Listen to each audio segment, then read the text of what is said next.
네, 오늘 말씀은 우리 에스라서 말씀 계속 진행되어지고 있는 그 강의 말씀 가운데에 오늘 말씀은 성전 재건이 중단된 상태에서 다시 성전 재건을 시작하는 그 계기를 설명하고 있는 것을 볼 수가 있습니다. 유다 공동체는 다리오 왕 제2년 BC 520년이 되었을 때에 신앙과 열정이 다시 회복되는 계기를 맞이하게 되는데요. 그것은 바로 위축되고 좌절되어지고 침체되었던 유다 공동체의 선지자 학개와 또 선지자 스가랴가 메시지를 증거했던 그 사건 속에서 이들이 회복하는 것을 볼 수가 있습니다. 1절 말씀을 함께 읽겠습니다. 시작. 선지자들 곧 선지자 학개와 이또의 손자 스가랴가 이스라엘의 하나님의 이름으로 유다와 예루살렘에 거주하는 유다 사람에게 예언하였더니, 자, 학개와 스가랴 선지자가 갑자기 등장하게 되죠. 이 두 선지자는 어떻게 해서 갑자기 등장하게 된 것인가? 1차 포로 귀환 때 같이 포로 귀환하면서 성전 재건을 독려하는 그런 선지자들로서 오늘 본문서부터 등장하게 됩니다.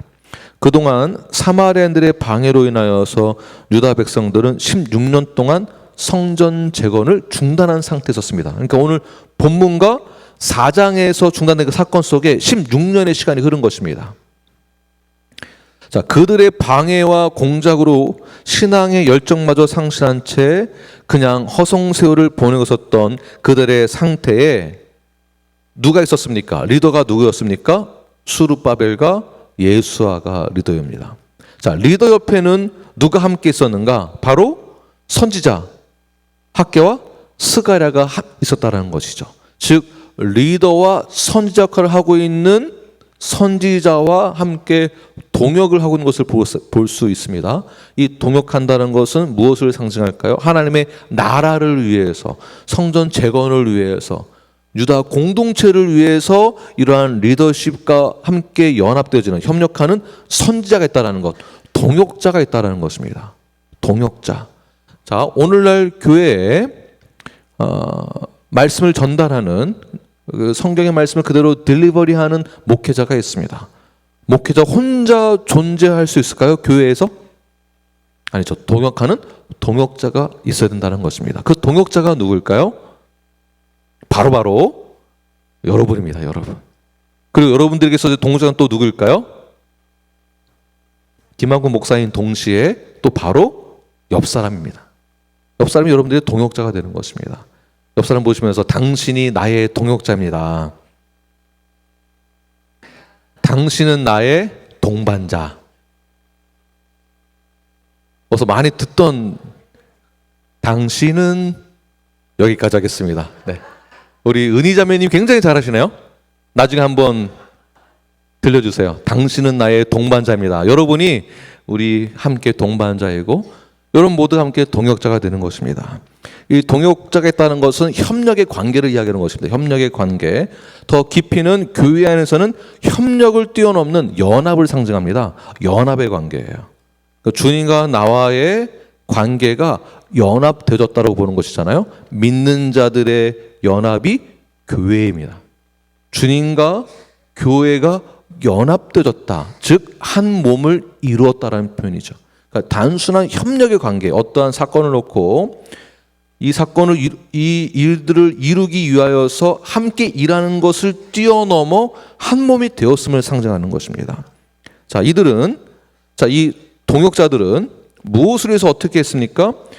모든 사람들이 좌절과 절망 속에서 성전 재건이 중단된 상태에 있을 때에 그들을 위해서 다시 일어날 수 있도록 협력했다, 연합했다라는 것을 알 수 있죠. 자, 그렇다면 성전 재건하기 위하여서 노력했던 그들의 열정이 사그러들었을 때에 그들은 어떤 상태에 놓여 있을까요? 사실 사마리아인들의 방해 공작이 있었기 때문에 그것을 다 무시하고 성전 재건을 한다고 하면은 법적으로 문제가 생겨서 도저히 그 성전 재건을 할 수 없는 상황 가운데 놓여 있었습니다. 그러니까 어떤 방법으로도 성전 재건을 할 수 없는 상태에 놓여 있을 때에 그들이 16년을 그냥 시간을 보내게 되는데, 사실 그들의 마음속을 들여다보게 되면 실제로 사마리아인들이 성전 재건을 방해한 것도 있었지만 유다 백성들은 그 방해라는 것을 전제로 놓고 핑계로 두고 현실에 안주하고 있었던 모습을 볼 수가 있습니다. 성전 재건에 열정이 있었던 그들의 마음이 사실은 변질된 것이라고 보는 것입니다. 그래서 선지자인 학개가 백성들의 어떠한 상태를 놓고 이렇게 직설적으로 메시지를 전하는, 예언을 하는 것을 볼 수가 있는데요. 학개 1장 2절 말씀을 우리 큰 소리로 읽겠습니다. 시작. 만군의 여호와가 이같이 말하여 이르노라. 이 백성이 말하기를 여호와의 전을 건축할 시기가 이르지 아니하였다 하느니라. 자, 이게 무슨 뜻이냐면, 성전 재건이 중단되었을 때 잘됐다. 하나님의 뜻은 이들을 통해서 성전 재건을 하지 말라라는 뜻일 거야. 자, 이렇게 받아들이고 이것을 전제로 놓고, 그러니까 지금은 성전 재건할 때가 아닌 거야. 언젠가는 하나님의 때가 찾아오겠지 하고서는 자신의 만족을 위해서, 안위를 위해서 성전 재건을 중단하고 그냥 허송세월을 보내고 있었다는 것입니다. 처음에는 성전 재건에 부푼 꿈을 안고 자신들이 정착하기 전 최선을 다해서 성전 재건을 먼저 놓고 앞장서서 일을 했습니다. 그러나 시간이 지나면서 방해와 공작과 압력이 있다 보니 조금씩 성전 재건을 미루게 되고, 그러면서 현실에 안주하면서 편안한 삶을 선택하게 되었습니다. 자, 이렇게 된 이 현상을 학개와 스가랴가 강력하게 또 메시지를 전가하는데, 학개 1장 4절 말씀을 읽겠습니다. 1장 4절 시작. 이 성전이 황폐하였거늘 너희가 이때에 판벽한 집에 거주하는 것이 옳으냐? 네. 판벽한 집에 거주하는 것이 옳으냐? 무슨 뜻일까요? 모르시겠죠? 그래서 제가 있는 것입니다. 학개 선지자가 성전 재건을 하고 있지 않는 16년 동안의 시간을 보내고 있는 그들에게 무엇을 말하고 있는가? 성전 재건을 건축하지 않으면서 모든 관심이 자신의 집으로 쏠리게 됩니다. 그래서 판벽한 집이다라는 것은 in your paneled house, 다시 말해서 널판지로 안팎을 꾸몄다라는 것인데, 이때 널판지로 안과 벽을 꾸몄다라는 것은 나무나 석재나 금속으로 집의 내부 벽을, 천장을 아름답게 만들었다는 뜻입니다.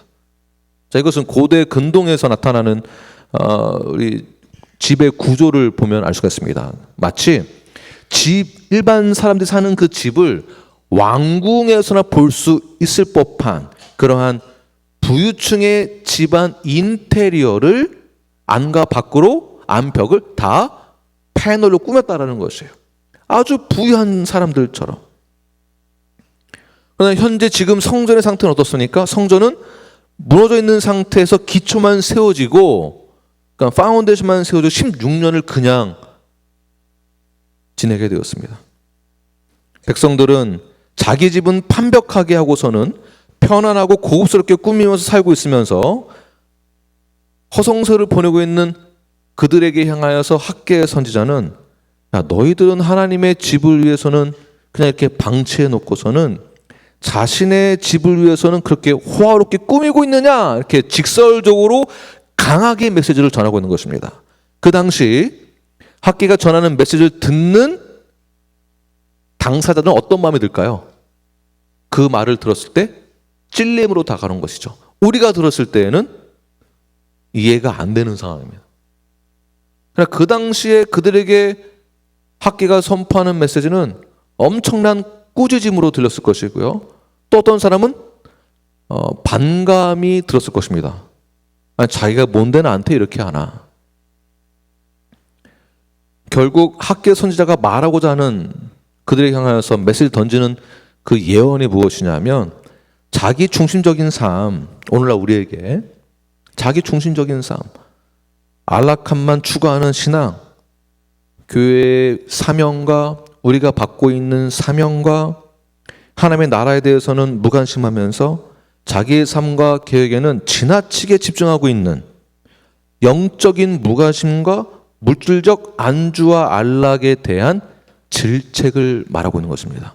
이렇게 표현하면 지금 이 말씀을 듣는 우리들은 찔림으로 다가오게 되는 것입니다. 다시 말해서 그들에게 있어서 신앙의 우선순위가 무너졌고요. 겉으로는 멀쩡해 보이는데 영적인 중심은 무너진 상태. 그 상태에서 질책하는 선지자 학개의 예언을 통하여서 우리는 많은 것을 깨닫게 됩니다. 이 예언을 통해서 우리는 무엇을 할 수 있을까요? 학개 선지자는 무엇을 의도하고 있습니까? 영적 무관심에서 벗어나야 된다. 상황을 직면해라. 우리가 어디에서 어디로 왔느냐?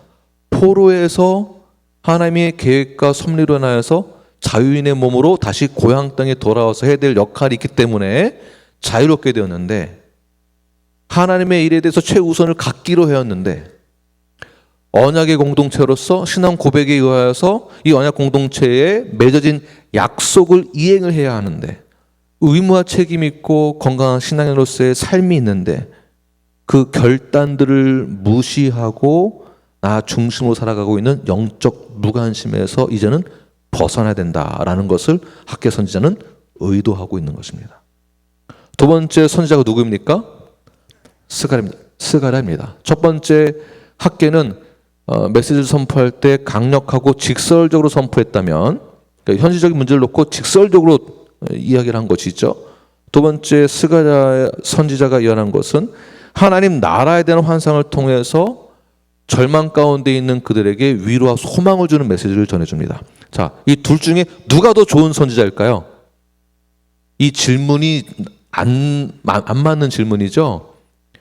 즉 메시지가 선지자들의 인격과 성품의 다양성을 놓고 하나님이 말씀을 전하셨을 때 직설적으로 해야 될 때는 직설적인 메시지와 위로와 소망을 전해줄 때는 위로와 소망을 전해주는 메시지를 전달하는 선지자가 각각 다른 것뿐이지 둘 중에 누가 더 좋다라고 말할 수 없다라는 것이죠. 그래서 이 두 가지 다른 스타일의 선지자가 메시지를 교회를 향하여서 그들을 향해서 전달되어집니다. 스가랴 1장 16절 말씀을 함께 읽겠습니다. 시작. 그러므로 여호와가 이처럼 말하노라. 내가 불쌍히 여김으로 예루살렘에 돌아왔은즉 내 집이 그 가운데에서 건축되리니 예루살렘 위에 먹줄이 쳐지리라. 만군의 여호와의 말이니라. 자, 보시면 내 집이 그 가운데서 건축되리라. 누구 집이라고 말하고 있습니까? 김 목사 집? 우리 선하자매님 집을 말하는 것일까요? 아니죠. 뭐를 말하고 있는 것일까요? 그러니까 성전을 말하는 것이죠. 그 성전을 누구 거라고 말하고 있습니까? 내 집, 하나님의 집. 자, 다시 말해서 성전 재건이다라는 것은 단순한 건물을 건축하는 것을 말하는 것이 아니다. 단순한 이 건물을 말하는 게 아니다. 그럼 무엇을 말하고 있는 것일까요? 장차 오게 될 하나님의 나라를 상징하는 것입니다. 하나님의 나라. 다시 말해서 성전을 재건한다는 것은 하나님의 나라가 세워진다는 것이고요. 하나님의 나라가 세워진다는 것은 너 힘으로 되는 것이 아니라 내가 함께 할 것이다. 성전이 세워진다는 것은 하나님의 나라가 세워지는 것이며, 하나님의 나라가 세워진다는 것은 오직 하나님의 주권으로 회복되는 것이다. 이걸 뜻하는 것입니다. 하나님의 주권으로. 또 장차 그 집이, 그 나라가, 성전이 세워진다, 장차 세워진다라는 이 의미의 뜻은 앞으로 오게 될 메시아를 또한 상징하는 것입니다. 자, 이것을 오늘날 우리에게 다시 적용하면 교회를 짓는다, 교회 건축을 한다, 누가 하는 겁니까? 하나님의 주권에 의해서 되는 것입니다. 김 목사가 하는 게 아니라 하나님의 주권에 의해서. 또한 성전이 재건되어진다라는 또 다른 의미는 건물이 지어지는 것만을 말하는 것이 아니라, 네, 맞습니다. 주님 말씀이 함께 하시는 것 박수 한번 주십시오. 네. 성전이 세워진다라는 것은 건물만 세워지는 게 아니고 예수 그리스도의 몸된 지체들이 말씀에 의하여서 세워지는 것을 말하는 것입니다.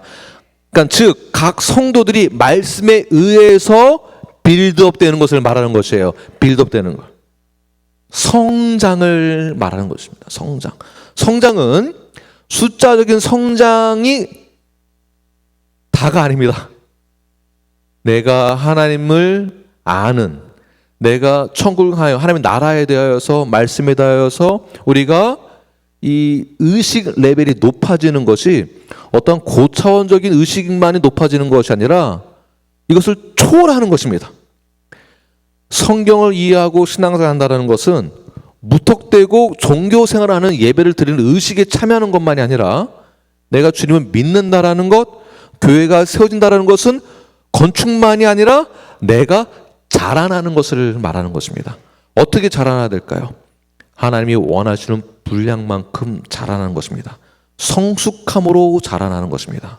이것을 신학 용어로는 성화라고 이야기를 합니다. 성화. 왜 성화를 이루어 나갈까요?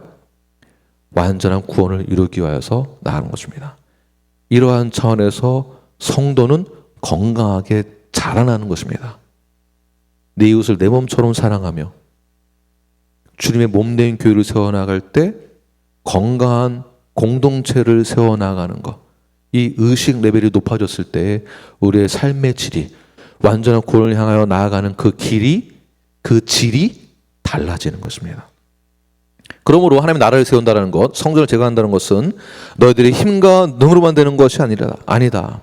성전 재건 현장에 있어서도 내가 너와 함께 할 것이며 이 성전 재건도 하나님이 회복하실 것이다. 그러므로 현재 고난 속에서도 하나님 함께 하실 것을 믿고 회복을 기대하며 미래의 소망을 붙들어야 된다라고 말하는 것이 바로 스가랴의 예언입니다. 자, 이 두 선지자의 예언을 종합해서 이들이 전하고자 하는 이 메시지의 목적은 하나님의 백성의 절망 속에서도 다시 일어날 수 있도록 말씀을 주심으로 그 말씀을 붙들고 자신 역할을 하게 하는 데에 목적이 있다는 것입니다. 자신의 역할을 할 수 있도록.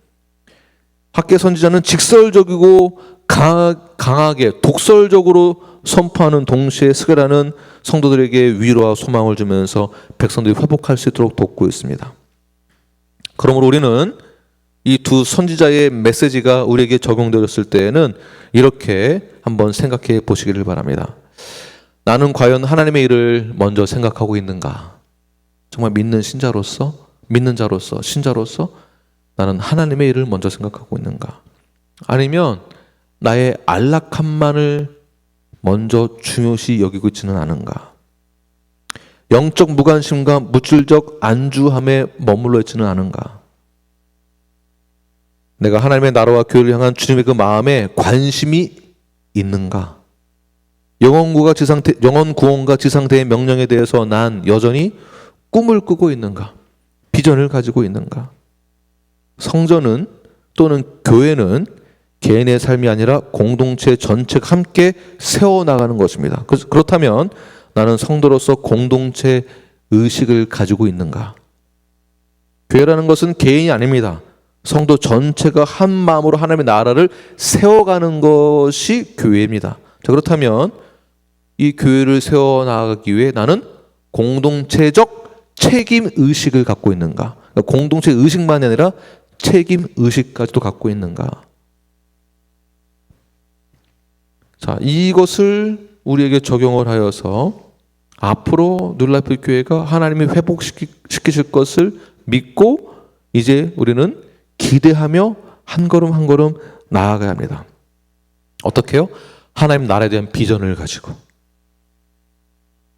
자, 그렇다면 여러분의 인생 가운데에서 유다 백성들은 16년 동안 영적인 공허함과 침체 속에 머물러 있었습니다. 자, 그렇다면 여러분들은 인생에 멈춰버린 그 사명이 있습니까? 그 사명이 멈춰 있습니까? 만약 16년의 그 의미가 우리에게 적용되어서 16년 동안 내가 갖고 있었던 사명이 멈춰 있는 상태로 간다면, 영적 침체에 있다고 한다면, 오늘 이 말씀을 통하여서 영적 무기력함에서 다시 일어나서 첫 단추를 다시 새롭게 끼워 나아가시는 뉴라이프가 되길 간절히 축원합니다. 두 번째는 선지자 학기야 스가랴가 직설적으로 그리고 위로의 메시지를 전하면서 이 말씀을 받아들인 그 백성들의 반응이 있었는데요. 순종하는, 그러니까 리더들도 주의 말씀에 따라 순종함으로 성도들에게 말씀을 증거하였고, 증거되어진 그 말씀에 반응하는 백성들이 있었는데 어떻게 그들이 반응하였는가 굉장히 궁금하지 않습니까? 궁금하다라는 표정을 저희 한번 보여주십시오. 궁금해 죽겠어요. 이런 거 한번 좀 보여주시기 바랍니다. 감사합니다. 네. 2절 말씀을 함께 읽겠습니다. 2절 시작. 이에 스알델의 아들 수르바벨과 요사닥의 아들 예수아가 일어나 예루살렘에 있던 하나님의 성전을 다시 건축하기 시작하매 하나님의 선지자들이 함께해서 그들을 돕더니, 자, 지도자들과 함께 동역했던 선지자들, 그리고 이들과 함께 서로 격려하며 하나님의 말씀을 그대로 예언했던 순종하는 이들을 통해 하나님의 나라가 세워지기 시작합니다. 그때 반응하던 백성들을 보게 되면, 다시 2절 보게 되면 스룹바벨과 예수아가 어떻게 했습니까? 일어나. 자, 일어나서 그 다음에 예루살렘에 있던 하나님의 성전을 다시 건축하기 시작했습니다. 자, 일어나서 다시 건축했다. 자, 어떻게 반응했습니까? 말씀을 전하는 자들이 있었고 말씀을 받는 자들이 있었습니다. 말씀을 전해야 될 자들은 하나님의 명령에 순종을 해서 전했고요. 그 순종한 메시지에 따라 말씀을 들은 자들은 그들의 반응은 이것이 원동력이 되어서 재활성화가 되어서 그 말씀의 능력을 믿고 위로와 격려의 뜻에 따라서 다시 건축하는 데 일어나게 됩니다.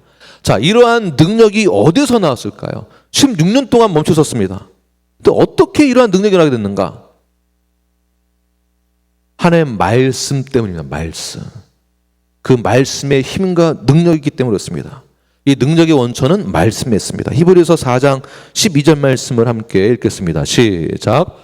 하나님의 말씀은 살아있고 활력이 있어 자유의 날선 어떤 검보다도 예리하여 혼과 영과 및 관절과 골수를 찔러 쪼개기까지 하며 또 마음의 생각과 뜻을 판단하나니.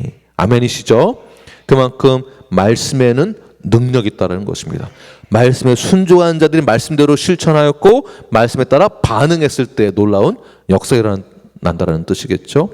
베드로전서 1장 23절에서도 이렇게 말씀하고 있습니다. 시작. 너희가 겁난 것은 썩어질 씨로 된 것이 아니요 썩지 아니할 씨로 된 것이니 살아있고 항상 있는 하나님의 말씀으로 되었느니라. 아멘. 자, 말씀이 어떻다는 것입니까? 살아있다는 것이에요. 말씀이 살아서 역사하신다는 것입니다. 믿으십니까? 자, 살아서 역사하는 그 말씀이 나에게 들어왔습니다. 그렇다면 당연히 나는 반응하게 되어 있는 것이죠. 말씀의 능력이 있으니까. 건강한 성도는 성경의 무호성을 믿는 성도들입니다. 성경을 최고의 권위로 두는 성도가 건강한 성도입니다. 성경을 통해서 말씀을 통해서 역사하시는 신실하신 그 하나님을 의지하고 말씀을 순종할 때 우리는 모두가 다 함께 일어날 수 있게 되는 것입니다. 하나님의 말씀에는 능력이 있습니다. 믿으십니까? 이 말씀을 듣는 이 능력을 힘입은 성도들은, 백성들은 일제히 일어나서 건축을 다시 시작하게 됩니다. 단순히 일제히 일어났다는 것은 그냥 물리적으로 이렇게 기립했다라는 뜻이 아니겠죠. 제가 과거에 다시 일어나십시오라는 설교 제목으로 설교했었는데, 자, 일어나십시오, 다시 일어나시길 바랍니다 하니까 어느 성도 한 분이 갑자기 혼자서 이렇게 일어나시더라고요. 그 의미가 뭔지를 몰랐던 것이죠. 왜 그랬을까요? 졸다가 들었기 때문에요.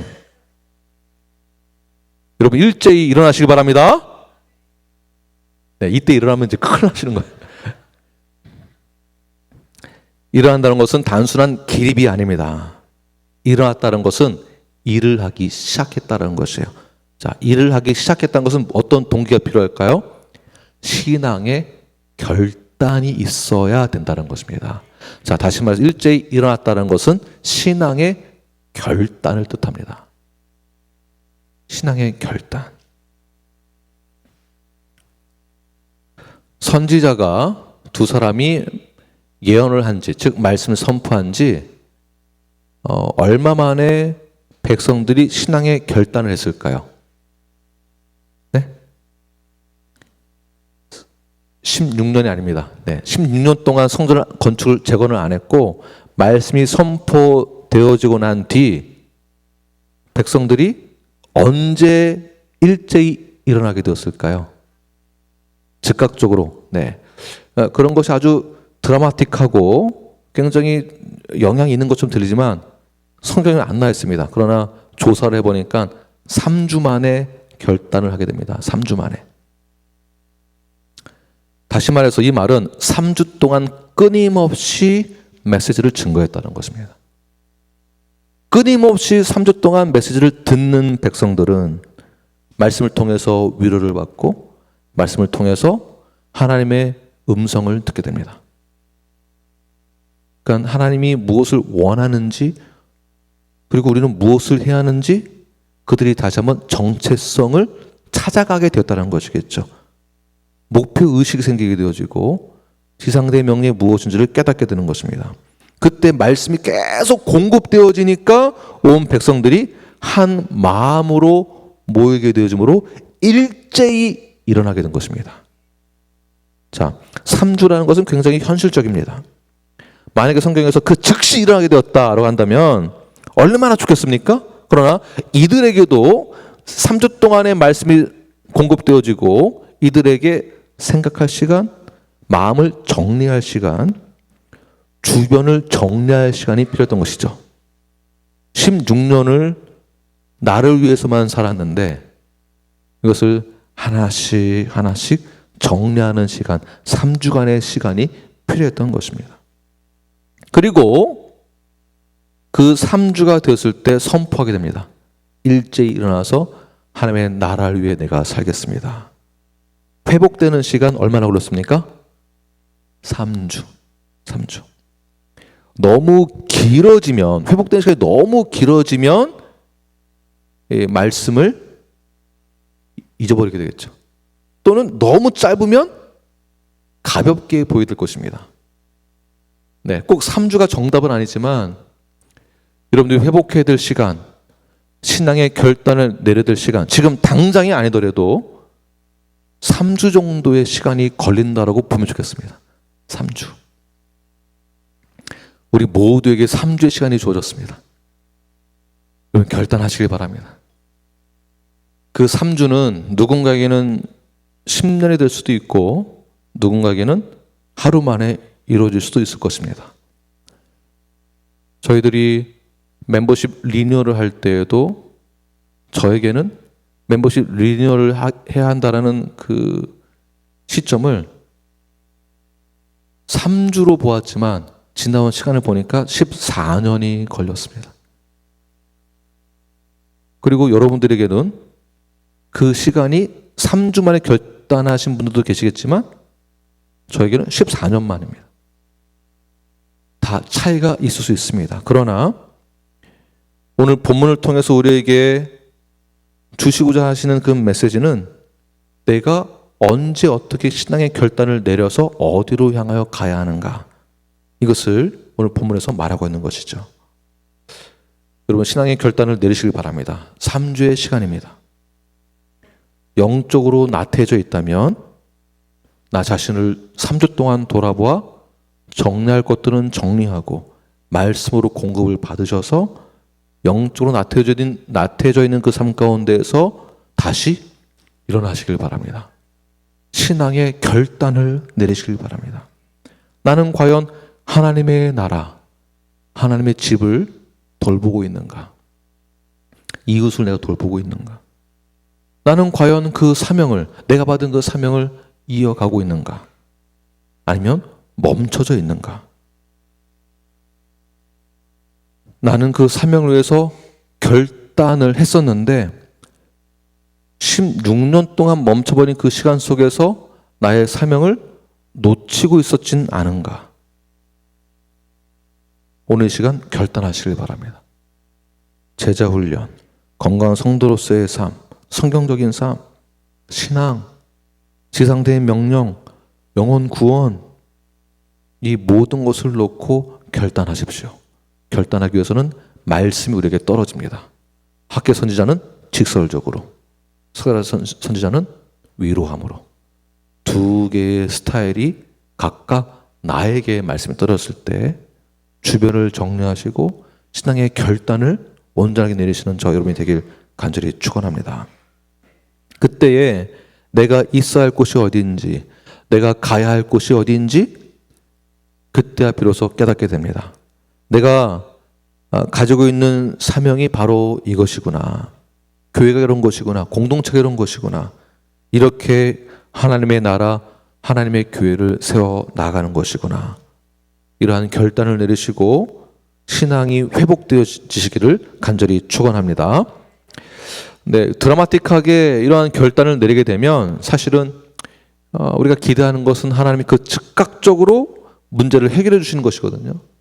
근데 성경을 보니까 즉각적으로 해결이 되는 게 아니라 더 위험과 공격이 치닫게 됩니다. 3절과 4절 말씀을 함께 읽겠습니다. 시작. 그때 유브라데강 건너편 총독 다뜨네와 스달보스네와 그들의 동관들이 다 나와 그들에게 이르되 누가 너에게 명령하여 이 성전을 건축하고 이 성곽을 마치게 하였느냐 하기로 우리가 이 건축하는 자의 이름을 아뢰었으나. 총독 다뜨네와 스달보스네가 성전 재건을 하고 있는 그들을 보고서는 막는 거죠.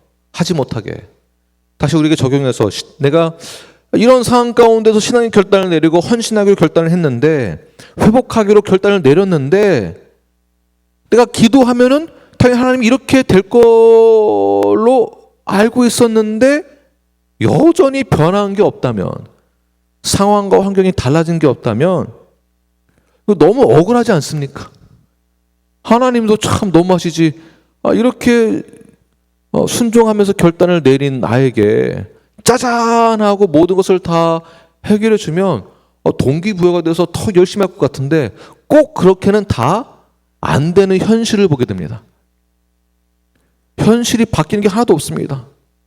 기도도 많이 하고 헌금도 하고 예배도 드리고 헌신도 하고 봉사도 했는데 이상하게 집안 꼴은 여전히 엉망이고 사업은 잘 되지 않고 관계는 꼴대로 꼬여버리고 내가 원하는 대로 바뀐 것이 하나도 없는 그 상태를 보면 점점 하나님을 신뢰하는 그 마음이 상실되어지겠죠. 그러나 우리의 신앙생활에서 신앙의 결단을 내린다 하더라도 이것을 꼭 기억하십시오. 여전히 신앙의 결단 후에도 방해하는 자들은 우리 주변에 항상 있다는 것을 우리는 놓쳐서는 안 됩니다. 신앙의 결단 이후 다 풀리는 것이 아니라, 상황이 완전히 바뀌는 것이 아니라 상황이 더 악화될 수 있습니다. 성전 재건을 방해하고자 하는 즉각적인 정치적 방해가 그들에게 일어나게 되는데, 다뜨네 총독이 성전 재건하는 그들에게 이렇게 말을 하죠. 누가 이 성전을 짓게 했냐? 이 말은 그들을 신문을 하고 위협하고 협박했다는 것입니다. 그러니까 위협과 신문과 협박, 고소가 계속 일어나고 있는 중이에요. 그러니까 공적인 권한과 정치적 힘을 이용하여서 계속 공격하면서 공사 중단을 시도하고 있는 것이죠. 자, 옛날 같으면 이 유다 백성들은 그런 상황 가운데서 어떻게 했습니까? 16년 동안 성전 건축을 하지 않았습니다. 나의 관심과 생각이 어디로 돌아갔습니까? 나한테 돌아갔습니다. 그러나 신앙의 결단을 내린 후 그들이 어떻게 변했을까요? Keep going 했다는 거예요. Keep going. 왜 이렇게 할 수 있을까요? 무엇을 믿었길래? 무엇 때문에? 5절 말씀이에요. 5절 말씀. 5절 말씀을 함께 읽겠습니다. 시작. 하나님이 유다 장로들을 돌보셨으므로 그들이 능히 공사를 막지 못하고 이 일을 다려오게 하려고 그 답장이 오기를 기다렸더라. 자, 보십시오. 하나님이 어떻게 했다고요? 돌보셨다. 즉 백성들은 하나님의 돌보심을 신뢰했다, 믿었다라는 것입니다. 자, 그동안 그들이 16년 동안은 그냥 자신을 위해서 살았지만 이제 신앙의 결단을 내린 후 하나님은 눈에 보이지 않으시지만 여전히 우리를 향하여서 다 일하고 계셨다는 것이죠. 자, 여기서 하나님이 우리를 위해서 일하셨다, 돌보셨다, 돌보셨다의 원어를 보게 되면 주시한다라는 뜻입니다. 주시하다. 또 다른 뜻은 간섭하다, 또 주권적으로 손을 대다라는 것입니다. 단순한 관심을 갖고 있는 것만이 아니라 적극적으로 모든 상황을 다 주시하시고 주관하시고 자세히 살펴보심으로 그들의 공격을 다 하나님께서 막으신다, 돌보신다라는 것을 신앙에 결단한 사람들이 믿었다라는 것입니다. 그러니까 신앙에 결단한다는 것은 즉 하나님 우리에게 무엇을 어떻게 하시겠다라는 그 내용에 따라서 의지하고 믿고 결단하는 것이죠. 막무가내로 그냥 결단하겠다 이거 아니라 믿습니다. 근데 뭐를 믿는지 모르고 말로만 믿는다고 하는 것, 큰 문제가 있는 것입니다. 신앙에 결단한다는 것은 내가 어디에서 어디로 결단을 함으로 어떻게 하겠다라는 내용이 중요한 것입니다. 그 내용을 그들이 확실히 알고 믿었다라는 것이죠. 아멘이십니까? 네. 하나님은 단지 백성들에게 말씀만 주신 것이 아니라 이렇게 하라고, 순종하라고 하는 것이 아니라 그 말씀을 지킬 수 있도록 하나님이 돌보시고 관찰하신다, 보호해 주신다. 지금도 하나님은 우리를 위해서 일하고 계십니다. 일하시는 것은 지금 여러분 한 사람들을 돌보고 계신다라는 것입니다. 하나님의 주권적인 능력으로 우리를 살피시고 우리에게 개입하셔서 역사하고 계십니다. 믿으십니까? 그 하나님의 간섭이 우리의 삶이 피곤해지고 고통스럽고 부담되는 것이 아니라 그 하나님의 간섭은 우리에게는 놀라운 역사하심으로 일어나게 될 것입니다. 말씀에 순종할 때 하나님의 손길에 따라 반드시 놀라운 그 은혜가 우리에게 임하게 될 것입니다. 사랑하는 눈앞 여러분, 그럼 지금 다시 일어나시길 바랍니다. 아직 우리에게 기회는 남아 있습니다. 현재 영적인 침체에 있으신 분들, 나의 기회가 있습니다. 하나님 우리를 부르시고 계십니다. 나의 우선순위가 바뀌신 분들, 하나님이 당신들을, 여러분들을 부르고 계십니다. 하나님이 보호하시고 감찰하실 것입니다. 자기 중심적인 삶, 안락함만을 추구하는 신앙, 교회 사교는 관심이 없고 하나님의 나라에는 관심이 없었던 그 신앙 속에서 다시 회복되어 하나님이 원하시는 그 자리에 세워지기를 하나님은 원하십니다. 영적 무관심과 물질적 안주에만 머물러 있던 누군가에게는 반드시 하나님께서 그들을 터치하심으로 말씀이 주어졌을 때 다시 회복되기를, 일어나기를 하나님은 원하시고 계십니다. 건강한 성도 여러분, 지금 다시 그 위태로운 자리에서 하나님의 은혜의 자리로 일어나시길 바랍니다. 내 마음이 무너진 성전, 내 가정이 무너진 상태, 예배가 무너진 그 상황, 내 사명이 무너진 그 상태에서 일어나시길 바랍니다. 다시 하나님의 말씀이 여러분들을 회복시킬 것입니다. 하나님이 일을 하실 때 반드시 놀라운 그 은혜가 속했다는 것을 기억하시고 하나님의 손길 가운데 그 은혜가 어떠한 세력도 막을 수 없음을 우리는 경험하게 될 것입니다. 그러므로 우리의 상황 가운데서 어떠한 방해와 어려움이 있다 할지라도, 나의 신앙생활 가운데에서 문제가 있다 할지라도 말씀에 따라 순종하겠습니다. 내가 신앙생활을 그렇게 주님을 의지하며 나아가겠습니다.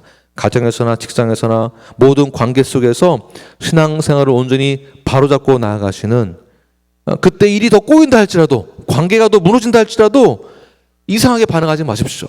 하나님이 더욱더 온전한 자리로 이끄실 것입니다.